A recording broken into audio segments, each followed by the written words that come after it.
정읍에서의 문학의 어떤 위상 또는 문학사적인 의미 이런 부분을 짚을 수 있는 그 발표를 해드리는 것이 저로서 할 수 있는 역할이 아닐까 하는 생각을 했습니다. 그래서 이제 준비하게 된 것이 정읍과 그리고 남조선 신앙이라고 하는 것과 그리고 문학사의 몇 장면이라는 주제로 말씀을 드리게 되었습니다. 이 자리가 이제 그 여러 가지로 제가 다루는 주제는 여러 가지로 우리 한국 사회의 이념적 지형이나 또는 터부시하는 어떤 영역이나 이런 부분들을 넘나들 수도 있기 때문에 그런 것들을 감안해서 들어주시면 좋겠습니다. 이광수라고 있죠. 1892년생입니다. 이 사람이 1919년 3.1운동을 앞두고 28 독립선언서를 쓰고 이제 상해로 망명을 갔었죠. 1921년까지는 상해에서 도산 안창호 그리고 백범 김구 밑에서 독립운동을 했습니다. 독립신문에 주간을 했었습니다. 그런데 이제 22년에 귀순증을 들고 돌아옵니다. 그러니까 거의 투항을 한 셈이죠. 이광수는 일제 말기에 전향을 한 것이 아니라 대일협력으로 전향을 한 것이 아니라 사실은 1917년 1월 1일자로 매일신보에 무정을 1월 1일자로 일면에 연재를 시작했을 때부터 이미 총독부가 기른 지식인이라고 볼 수가 있는 것인데요. 그런데 상해로 튀었던 것이 오히려 그에게는 어떤 선배 독립운동가들의 길을 따라보려고 했던 것이 되었고, 그러나 작가적 기질과 그리고 이제 고아로서 성장했던 이력 같은 것들이 다 작용을 해서 결국 22년에 조선으로 돌아오죠. 그런데 이제 그러면서도 본인은 이제 작가로서 안주하면서 살고 싶은 욕망도 있고, 그러나 상해로 갔던 그런 독립운동의 어떤 민족적 과제를 짊어지고 싶다는 포즈도 취하고 싶고, 여러 가지 욕망이 함께 있는 거, 죄의식도 있고, 상해로 가서 죽지 않고 살아서 돌아왔다는 것에 대한 죄의식도 있고, 그것이 이제 22년의 국면인데요. 22년에 그러면서도 민족개조론을 쓰고, 그래서 개화 계몽이라고 하는 것이 중요하다는 논리로 자기 자신의 이런 변절 같은 것을 포장하려고 하는 거죠. 그 무렵에 23년경에 허생전이라는 소설을 씁니다. 우리가 다 알다시피 연암 박지원의 허생전이 있잖아요. 허생이라고 있지 않습니까? 근데 그것을 패러디한 소설인데, 패러디했다고 보기에는 굉장히 길어요. 매우 본격적이고. 그런데 이 소설에 대해서 연구가 거의 없었는데 2006년에 서울대학교 국문과에서 박사를 한 일본 여성 교수가 있습니다. 와다 도모미라고. 이 교수가 현대문학회에 와서 발표를 했어요. 허생전에 대해서. 그런데 그 허생전이 어떤 의미를 담고 있느냐? 그것은 바로 남조선이라고 하는 남쪽 조선이죠. 그런데 그것을 강증산, 이 고부 출신의 정읍 출신의 강증산이 바로 이 남조선이라고 하는 신앙을 정감록 이래의 어떤 조선인들의 이상세계의 표현으로서의 상징적 얻고가 남조선입니다. 북한에서 말하는 남조선이 아니라 정감록 이래의 어떤 이상향의 꿈을 담은 어휘가 바로 남조선인데, 그런데 이 와다 교수가 말하기를 허생전에 그게 들어있다라는 것이에요. 그러니까 우리가 잘 알다시피 허생은 이제 도적의 무리들 이끌고 남쪽 바다로 떠나죠. 박지원의 허생을 보면. 그런데 거기서 이제 이 허생전, 이광수의 허생전을 보면 그렇게 해서 변산반도의 도적의 무리들을 끌고 남쪽으로 내려가서 풍랑을 만나고, 그래서 도달한 어떤 봉도, 빈섬이 있었는데, 거기 굉장히 남쪽 지역에서 겨울도 없고 배고픈 것도 없고 추운 것도 없고 사방 500리 정도 되는 나라를 이름직한만 해서 거기서 이제 새나라 실험을 하는 겁니다. 새나라 실험. 그런데 거기에 증산교 사상이 들어있다는 것이에요. 그 와다 교수 얘기는. 그 증산교 사상이 어디에 들어있느냐? 그 도적의 무리들이 막 헤매고 있다가 묻이 보이니까 드디어 우리가 고생 끝에 도착했구나. 여기가 남조선이구나. 이렇게 이제 얘기를 하고 그러면서 또 그 배를 저어가면서 그 가는데 남조선에 가보자꾸나 하는 식의 그 뱃노래에도 그게 들어있다는 것이 그 남조선이라고 하는 어휘가 등장한다는 것이죠. 제가 그 발표를 아주 인상 깊게 들었었는데 그런데 그 논문을 학술대에 자료집에만 싣고 정식 학술지에 게재는 안 돼 있지만 리스포유라고 데이터베이스가 다 돼 있는데 나중에 어떤 모 연구자가 그 허생에 관한 얘기를 허생전에 관한 이광수 허생전에 관한 얘기를 어디다 학술대 학술 그 지에다가 게재를 하면서 어디서 누가 선행 연구가 있다는 얘기를 다 빼고 마치 본인이 처음 한 것처럼 그렇게 써놨더라고요. 그건 좀 우리가 표절이라든지 또는 아이디어를 가져다 쓰는 거 그거 굉장히 위험한 것이고 항상 먼저 한 사람에 대해서는 우리가 예의를 표하고 이제 하는 게 필요하다고 생각을 하는데요. 그런데 그게 중요한 것이 아니라 이제 제가 왜 이렇게 말씀드리는지는 다 아시겠죠? 이 정읍이라고 하는 곳이 동학의 고장이자 동시에 태을교 강증산의 고향이기도 하고 그렇기 때문에 이 문제가 상당히 그 문학사에서 현대문학에서 이 증산교라고 하는 문제가 동학을 소설로 쓴 것도 그 일제강점기에는 별로 없습니다. 동학 소설이 있긴 있습니다만 문제작으로 나온 게 별로 없는 거죠. 그런데 아이러니하게도 이광수라고 하는 그 여러 우여곡절과 그리고 이제 대일 협력과 민족적 저항 사이에서 이렇게 동요하고 그리고 또 지금은 많이 비난이 대상이 되어 있는 사람의 소설에 그게 들어있는 것이에요. 허생전. 네, 그런 것인데 거기에 그 연안박지원의 플롯에는 들어있을 수가 없는 있지 않았던 임진왜란때 일본으로 끌려간 조선인들 얘기가 나오는 거예요. 그런데 끌려간 게 아니라 일본으로 넘어가게 된. 근데 임난 때 이제 일본 병정 하나가 조선군한테 쫓겨가지고 막 도망을 가는데 그 어느 집에 숨어 들어와서 살려달라고 하니까 그 노모가 이제 어머니가 그 자식이 형인가가 그러니까 맏아들인가가 일본군한테 죽은 어머니예요. 근데 일본 병사가 와가지고 살려달라고 하는 거예요. 그러니까 절대 못 살려준다고 하는데 그 동생 아들이 어머니 이 사람도 이 하는 말을 들어보니까 집에 어머니가 계시고 그래서 이 사람을 살려주는 것이 형을 위하고 이렇게 용서해 주는 것이 좋겠다. 이러니까 노모가 그 얘기를 듣고 마음을 돌려서 이제 조선 병사들로부터 헤어날 수 있도록 해줍니다. 그 대목을 그 허생이 들으면서 작중해서 허생이 그 공도에서 이제 수확한 물건 그 곡물들을 가지고 나가사키에 가서 팔러 가가지고 그 얘기를 들은 거예요. 그 얘기를 들으면서 정말 좋다고 아주 귀한 얘기를 들었다는 식으로 얘기를 하는 거죠. 왜 그게 귀한 얘기냐? 아주 좋다고 허생이 막 그럽니다.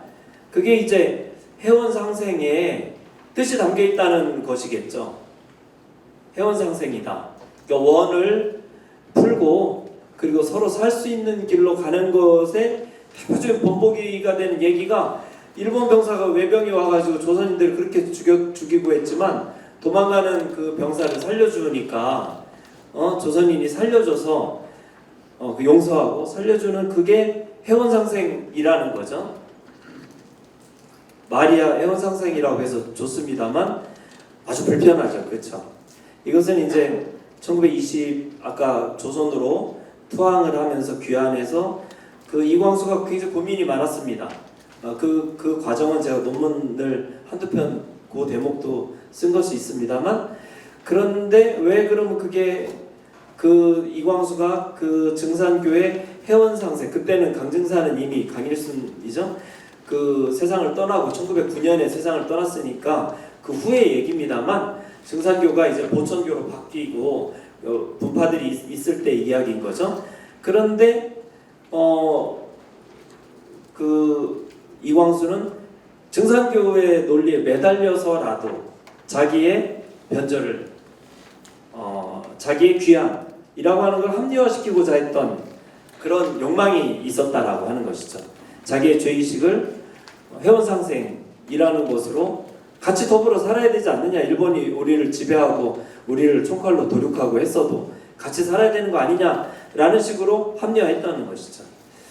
그 대목이 이제 저는 상당히 관심이 가고, 그래서 좀 더 들여다봐야 될 필요가 있겠다 생각이 돼서 그 당시에 1920년대 전반기에 신문을 보니까 매일신보에서 냈던 일본어 신문, 조선신문 이런데 또 매일신보에도 그 증산교를 보천교를 이렇게 회유해서 상생의 논리로, 야 우리 조선인하고 일본인하고 전부 일본인하고 조선인하고 일선융화해서 살 수 있도록 그렇게 해야 되지 않느냐, 이게 상생 아니냐라고 해서 조선 총독부 쪽에서 조직적으로 신문을 동원하고, 그리고 거기 유지연맹이라고 하는 게 있습니다.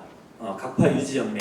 그게 각파의 단체들을 다 합쳐가지고 대일 협력적으로 끌어가려고 한 어용단체인데, 그런 데하고 증산교의 후예인 보천교 쪽하고 만나가지고 회합도 하고 뭐 각파유전맹하고 이렇게 해서 마치 지금식으로 얘기하면 MOU 쓰고 요리집에서 같이 놀고 하는 그런 대목도 이제 볼 수가 있었던 것이에요.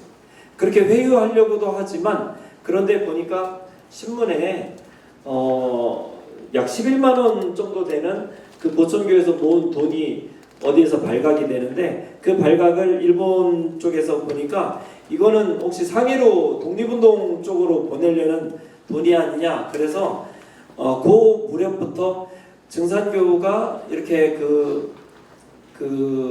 이제 강일순 사후에 교조 사후에 여러 그 가닥으로, 특히 차경석을 중심으로 한 보천교 세력과 그 다음에 가족도 이 강일순의 다른 가족들 이렇게 해서 분파로 흩어지면서 스캔들성인 기사들이, 그 소식들이 많이 전해지고, 이제 그렇게 되면서 이 그 증산교의 그 후계들을 이제 회유 쪽에서, 그게 아니고 사이비종교 쪽으로 몰고, 그리고 또 그래서 이제 지속적으로 탄압해가는 그런 국면이 펼쳐지게 되면서 이제 증산교의 그 후맥들은 전부 사이비종교 쪽으로 이렇게 몰아붙여지는 거죠. 얼마나 그것이 잘못된 것이었는지에 대해서는 저는 잘 모르겠습니다만, 최근에 보천교에 대해서 연구서 책이 두꺼운 게 나와서 한번 읽어봐야 된다고 이제 생각을 하고 있습니다. 그런데 이 증산교의 회원상생이라고 하는 것이 무엇이냐가 또 그래서 중요한 것인데요. 이 회원상생이라고 하는 강증산의 그 제일 원리, 이 세계를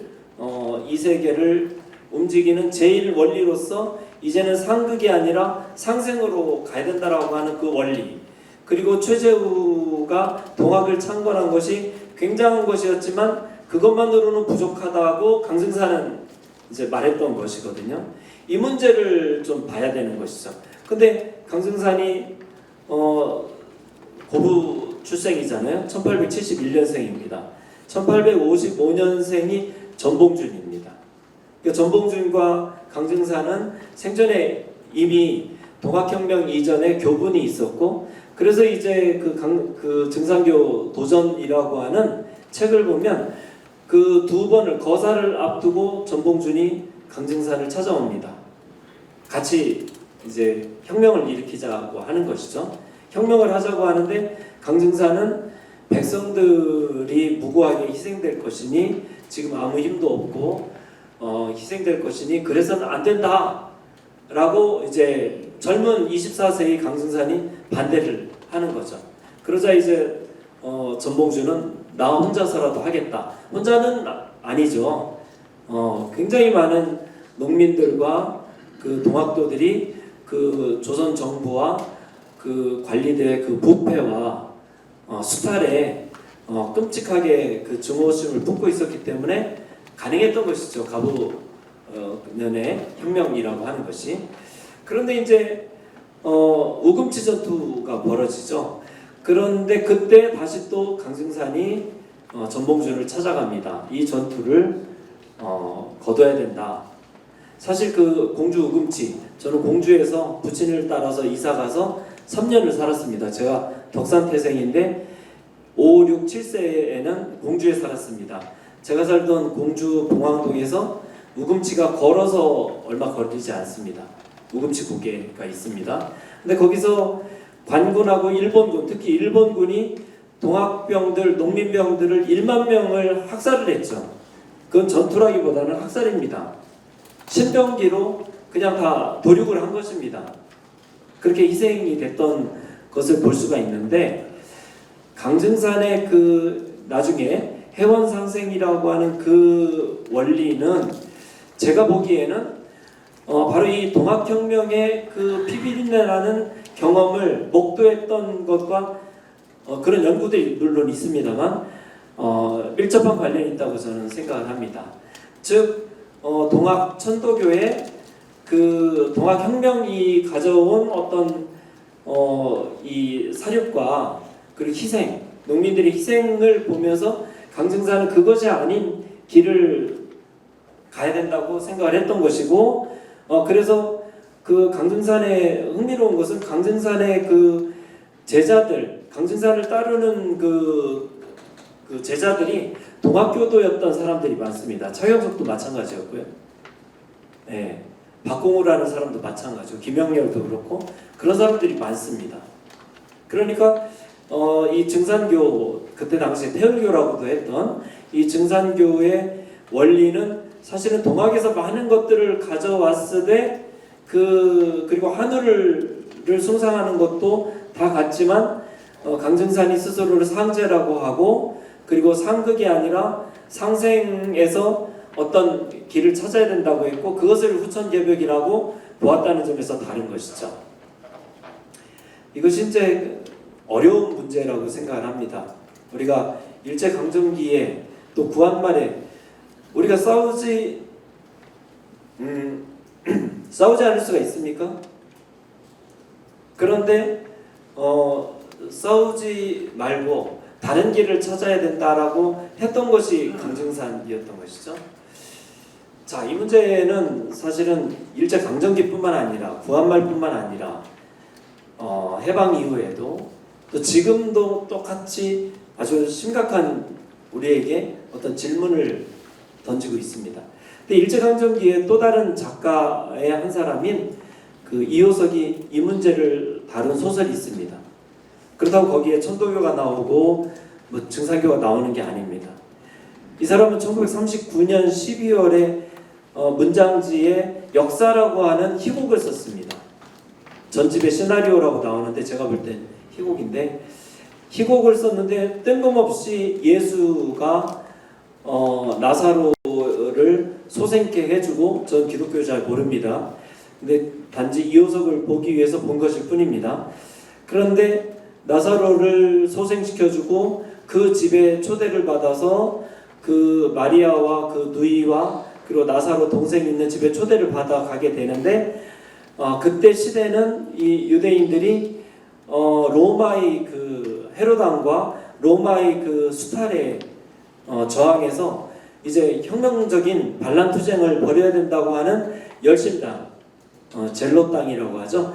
열심당의 무리들이, 그 사람들이 굉장한 그 투쟁력을 가지고 로마에 항거하고 그렇게 이제 지속적인 무력 투쟁을 벌이고 있을 때입니다. 그것을 열심당을 대변하는 인물이 그 희곡에 하나 나오는데 그 사람이 토마스입니다. 토마스. 근데 토마스하고 예수가 이제 그 마리아 집에서, 마리아는 이제 예수의 발등에 향유를 이렇게 부어주면서 축복한 그런 여성이라고 하죠. 그런데 둘이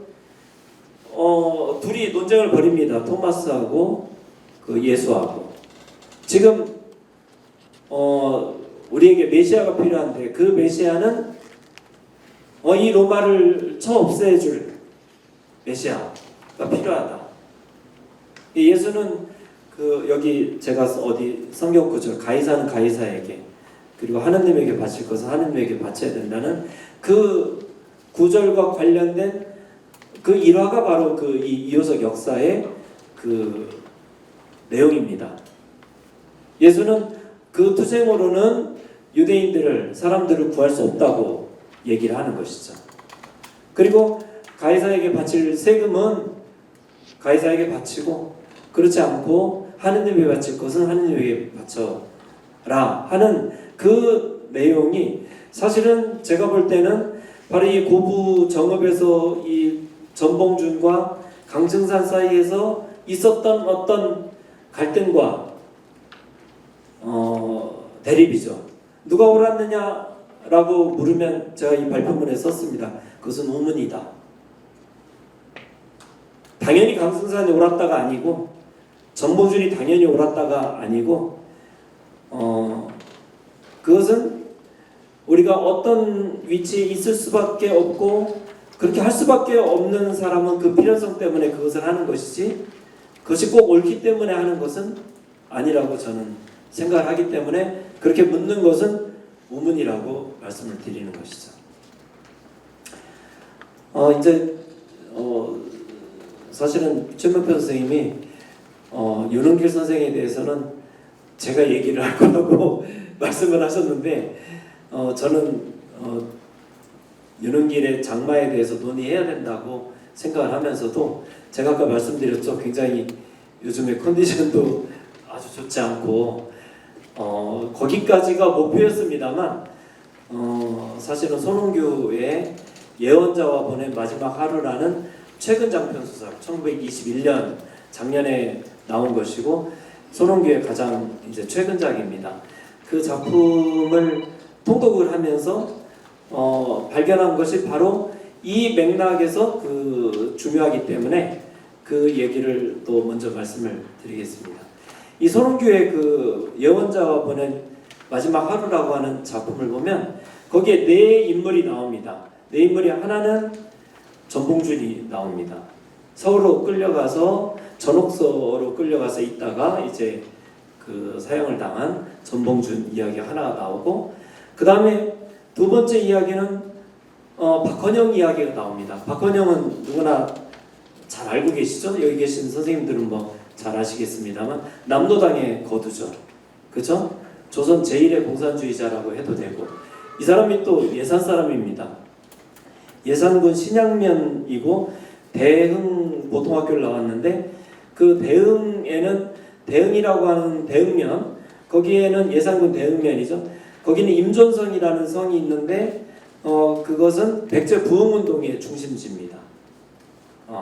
익산 근처에 있었던 주류성인가 하는 성하고 임존성이 백제 부흥운동의 마지막 거점지고 거기 흑지상지가 있다가 나중에 투항을 해서 당나라로 끌려가서 거기서도 또 벼슬을 하죠. 흑지상지가.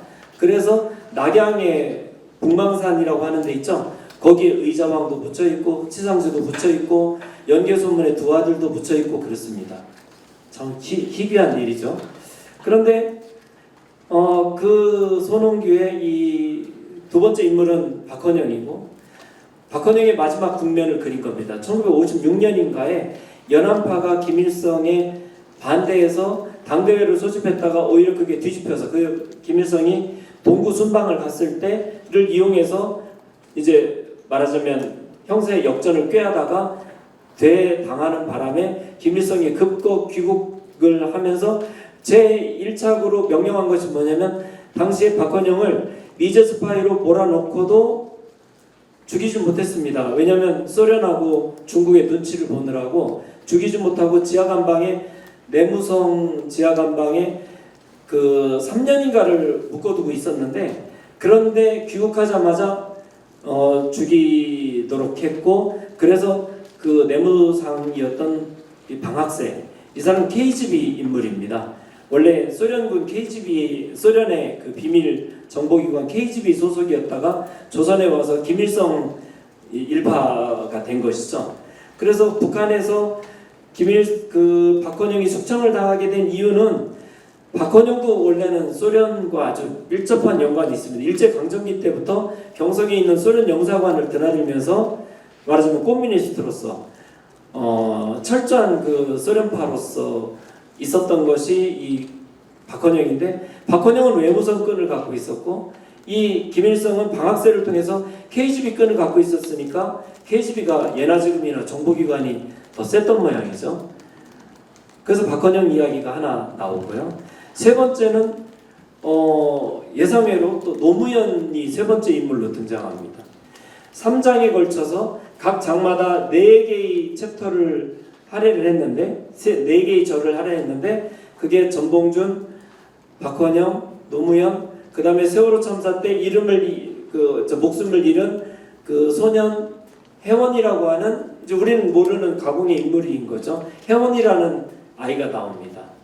근데 그 혜원이라는 그 세월호 아이가 거기에만 나오는 게 아니라 전봉준이 전옥서에서 만난 젊은이도 혜원이가 하나 있고, 박헌영이 또 그 내무성 지하감방에서 거기 박헌영을 감시하는 인물도 또 젊은이 하나가 또 이름이 혜원이에요.